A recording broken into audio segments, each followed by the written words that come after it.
And that, ladies and gentlemen, is football at the highest level. It's not about dominating possession. It's not about outplaying a team. It's not about making a team look stupid. Mamelodi Sundowns had Dortmund on the ropes. Dortmund in that first half didn't know what to do with Mamelodi Sundowns. But you know what Dortmund was? Efficient, clinical. If you make a mistake, you will be punished. You see, Mamelodi Sundowns in South Africa and on the African continent rarely gets punished. Rarely gets punished for the mistakes that they make. You can recover from a bad pass from your goalkeeper. You can recover from a midfielder maybe making the wrong decision instead of releasing the ball. You can recover from a ball that is saved and it falls back into the box and there's no one there to take it. You can recover from those things, but not at the highest level. That is what Borussia Dortmund showed us, the difference between African football and European football. But on the flip side, what I love about that game is now the world knows that there's other teams that would give your teams a run for their money that exist.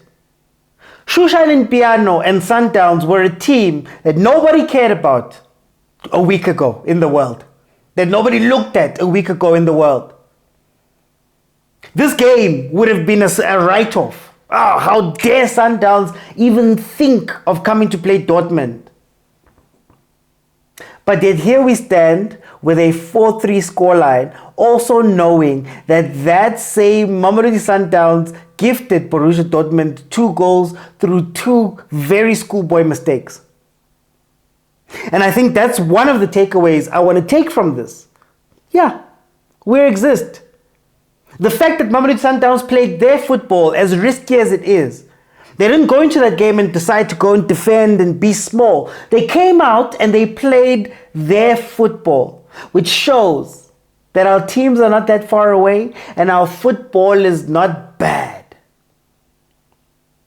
The only difference is execution. And my only worry for Mamelodi Sundowns is that again they've reached the big game and they haven't been able to put it away, or they've made really bad mistakes. You think about this game, the Pyramids game, you think about Wydad a couple of years ago, you think about some of the Pirates games, it all comes down to little mistakes, and I don't know if you can coach that out of them. But I am so glad that now we finally see that an African team is not 3rd Division France, is not 4th Division Germany, is not 5th Division England, that they can go to a great team, one of the great teams, one of the big teams, and actually do this. And that is the beauty of the Club World Cup. Now, let's talk a little bit about the game. I think for me, one of the big things that I'm taking away from this game is that Mamelodi Sundowns might be a little bit reckless. The moment you saw Ribeiro, Matthews and Reyners, I think you should have known what time it is. It was going to be counter-attacking. It was going to be a front 3 with Ribeiro in the 10. It was going to be a lot of fast-paced football that's going to try catch out the defense, which is something that Matthews managed to do quite a bit to his right back. Reyners wasn't necessarily in the game like that, but Ribeiro obviously bursting through and winning, scoring that first goal. The only problem is that you can only do that once or twice, and maybe Sundowns' selfishness, maybe Sundowns' big match temperament stopped them from being able to score the 2-3 opportunities that were given to them at the beginning of that game. Matthews had a chance that he took to the goalkeeper. There were chances where Ribeiro could have laid the ball off to Reyners and would have been a goal or at least a good shot. But I think what that game maybe also showed us is, what do you do when you're up? What do you do when you are in the pound seats, when you are leading the game? You have to get something from it. And my fear for Mamelodi Sundowns, for those who are watching me live and those who watched on Sporty TV, my fear was that there's a confidence, there's confidence, then there's overconfidence, and overconfidence breeds mistakes. When you see that everything is going well, how do you handle that? Because it led to a secondary fear of mine that Now you're doing everything well and you've got everything up. What happens if the other team scores and makes it 1-1? Can you mentally come back into that game? Which, to be fair to Sundowns, they did incredibly well. Now, one of the problems I had with our setup was you cannot have RMR and Zwane and then have Allende and Mokwena. And the simple reasoning is Mokwena plays as a single pivot, but not really. Usually there's somebody who helps him. So Allende and Adams last season would take turns coming back to help him.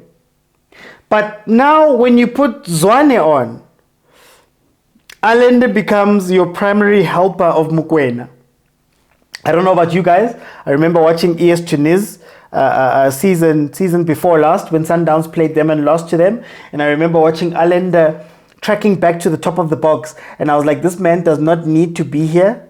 I think Mokwena was injured at the time, if I'm not mistaken. This man does not need to be here because he's not going to give you much defensively. He's not physically there. You saw with the rebounds, the second balls from the crosses that were being won. You saw that, no, he's not quite there. And you could tell that something was missing there, which is why an Adams becomes important, which is why Watusi Obas becomes important in those games, even though that's not what lost them this game. I want to stress that point. Themba Zwane is being treated like ambulance Tito at Pirates. He's a 10. So you have to make the decision whether you're going to play him at 10 or you're not going to play him. But you have to make the full-on decision to make sure that he can come in and be effective. If not, and you're trying to make him an 8, you're trying to make him a 6, it's not going to work out because that's not what he does, and you start to disadvantage other guys. I think Sundowns, on the overconfidence point, also became overconfident by pushing people forward. Motaung was gone. You know, there was a game where Caruso played Morena and Motaung to keep Motaung back. Motaung was gone. Long at times was gone. And that meant that you're playing with an empty midfield. So if something should go wrong, you don't have adequate cover. And if you look at what Borussia Dortmund was doing, you could tell that they studied Sundowns somewhat. The moment they won that ball back, they played it wide, they played crosses in because, like I've said over and over and over again, Sundowns is not a good team at crossing. Williams is not a commanding fetcher of the ball as a goalkeeper, and the team is not used to playing with height there, is not used to positioning themselves. That's why you'd find people far post on their own. A lot of little things that Dortmund took advantage of. You can get away with it in the PSL, you can get away with it possibly on the continent, but there's a certain level where from there on up, it's not something you can get away from. And Sundowns needs to work on those things.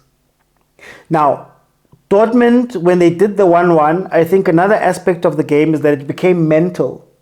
And for a moment, you started to see Sundowns sort of sitting back, like Sundowns was like, hey, it's 1-1. And they took a step back and they allowed Dortmund to come at them, which again shows you something, that Sundowns is not used to being the team that has to play the low block. So when you put them into the low block, they struggle because they're like, what must we do? The positioning, where to go. Usaila on one of the goals tried to play an in-out, in then out to the guy, maybe try force him, maybe try to make him think there's space. And the guy took the space, goal. Right, that was the on goal, I think it was. So you start to see them break down a little. What worried me a little bit there was Sundowns lost a little bit of their composure, and there was sort of just in 6s and 7s, tibang, like I always say.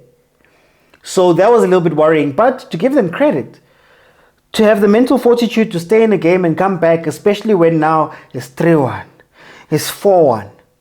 To make it 4-3-3 at the end and possibly win something was great. But if you notice, Sundowns started playing well again once the conflicting parts were taken off. Again, Zwane, Ribeiro, they don't play together well.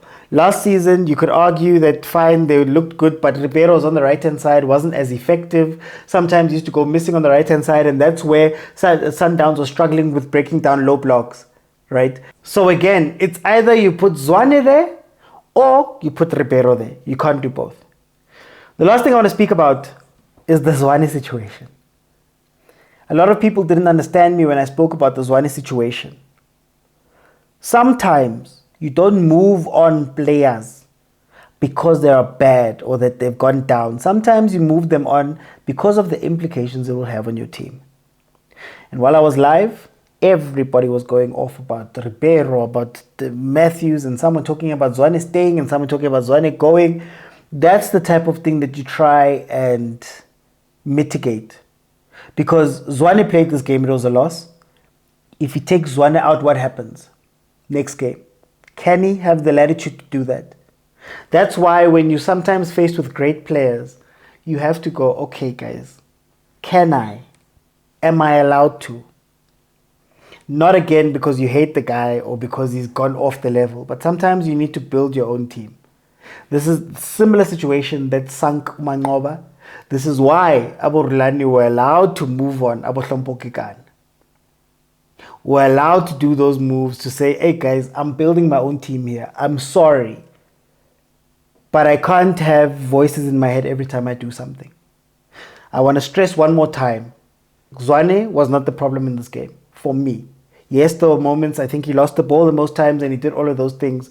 Sundowns could have had this game well beyond any shadow of a doubt, very early on. But now that the noise and the peperezing and the coach, I don't know if the coach now thinks about Zwane, you know. And it's the great ones. Shalulile could have had an incredible game today. And he didn't get a chance to come in. Nobody's making a noise. Zwane, in or out, there's always going to be a noise. And I don't know how Cardoso is going to handle that situation. Because even in the subs that he made, you could tell that there was a particular sub maybe that he wanted to do, but you can only do it a certain way. It's only when you bring in the Tlaku.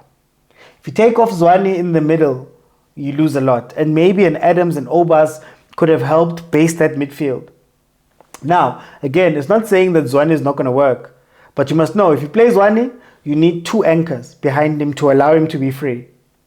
You can't play him with another ball player that's just going to ball play there together.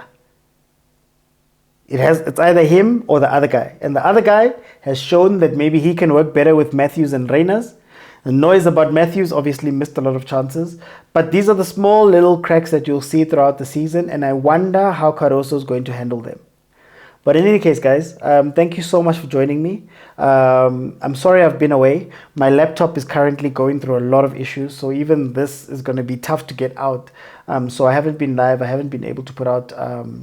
And this is where donations become so important, because that is how I fix these things and keep all of this running.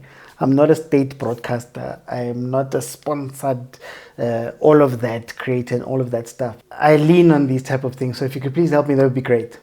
Thank you so much. See you on the next one. Okay, so I know I stopped the video a lot, and a lot of you are wondering, why are you asking for money? So I wanted to show you. I asked for money because I want to do more of this. Huh? But the truth of the matter is that it took over an hour in order just to render that shot. And it takes even longer when I'm doing my normal content, because guys, here's the unsung hero of the channel.